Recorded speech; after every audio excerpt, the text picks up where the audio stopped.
I'm Diane. And I'm Denise. And she's getting a little wind blown. We're your hosts of the History Goes Bump podcast, and behind us, and of course there's Tiana, she's got to be in there too. Behind us looks like it's just a post office. The U.S. Postal Service. So what the heck are you doing here, Diane? Yeah, not a very interesting looking building, just a post office. You need to come closer to me if you want to be in here. Hello. Well, this used to be the site of the murder castle. A lot of you have probably heard about this. This is where one of the most prolific American serial killers had his home. That would be H.H. Holmes. He built this during the Chicago World's Fair. Make sure that you look up or try to Google murder castle so you can get an idea of what it looked like. It was a really strange building.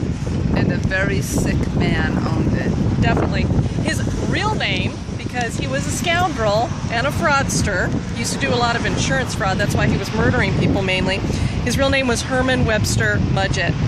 That just sounds like a geek. Yeah, Mudgett, Herman. No offense to any Hermans who listen to the show.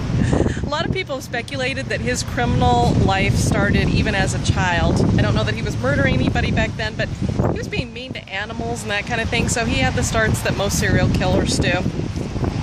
He was a fraudster and a bigamist. I believe he was married to at least 3 different women at one time. While he was in middle school, he would buy insurance policies, and he would do that on bodies that were brought in that were supposed to be used for medical research, and then he would collect the money for those people.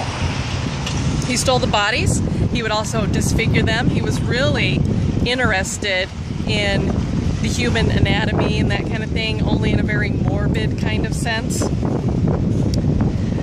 And when he would steal these bodies, he would disfigure them in such a way that they would be recognizable so that you could prove that they weren't necessarily who he would say was on the insurance policy.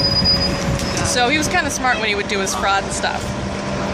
Around 1885, he purchased a drugstore here in Chicago. And this was I believe it's where CVS is now. And then he bought a drugstore. Yeah, it's still a drugstore. Or else it could be this Aldi's that's right behind us. But there was a plot of land, which is where the post office is now. He bought that plot of land, and he began construction on the murder castle, as it would come to be known, in 1885. It was completed and opened in 1893, so that it would be open at the same time as the Chicago World's Fair. He wanted to, it was close to the train line here, and so he thought it'd be a great place to get people to stop to stay.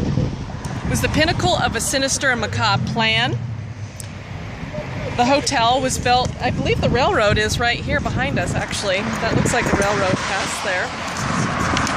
Can I get you to hold this for just a minute? Yeah. Don't touch any button. Don't touch button. Just don't touch button. You could flip the paper then. I don't want her to end up stopping it because we already had to do this once before, so I don't want the video to stop so I can get my notes flipped up here. Fortunately, I don't know this off the top of my head. I know some of it about it, but I keep getting your hair in my eyeball. Sorry.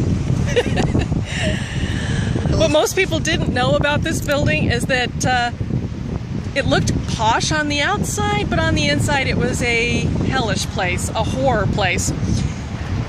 What he did is he had contractors who would come in and build different parts of the hotel, and then he would either kill the contractors or fire them before they got to know a little too much, because they'd start putting 2 and 2 together and going, why are there chutes going down to the basement?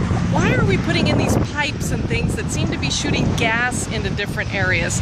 They started to catch on a little too much. He would off them or get rid of them. So none of the contractors knew the complete plans for what he had going on here. But there were mazes, chutes, toxic gas lines, doors that opened only from the outside. The chutes facilitated the transfer of bodies to gurneys, where Holmes would conduct experiments on them. He would torture live living victims. He would dissect bodies there. And then one of his other tricks, he liked to make money selling skeletons to medical schools. So he would put the bodies in lye and lime and that kind of thing and get it so that they would become these skeletal structures that he could sell. Oh, a Hitler-type person. Exactly. It was confirmed that he killed at least 9 people, but that's not all he killed. That's all he was got in trouble for, basically. He wrote a confessional in which he admitted to 27 murders. Jeez. His great-grandson, who is Jeff Mudgett, you might have heard him on several different paranormal shows. He wrote a book called Bloodstains, and he details the life of his great-great-grandfather. He claims that the numbers could have even been up into the thousands. I'd be willing to bet at least a couple hundred. Imagine how many people could stay. I can't remember how many stories this was, Denise, but it was probably a 7, 8, 9-story building. You could put a lot of people in there. Considering the proximity of the World's Fair and the secrets of the murder castle, I'd say it's a lot more. Also, Jeff Mudgett thinks that H.H. Holmes could have possibly been Jack the Ripper because he was in London during the Jack the Ripper crimes. So I'd check out. He fits the MO for sure. Yeah, he definitely fits the MO.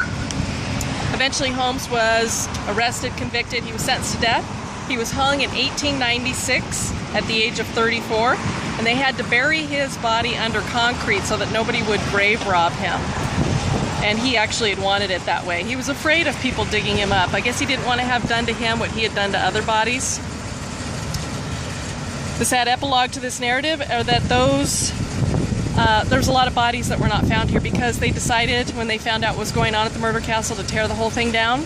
So we had no formal investigations, no really looking into how many people were killed here. So we'll never know exactly how many victims, their names, or anything of that nature. And of course, the historical significance of that building is gone now.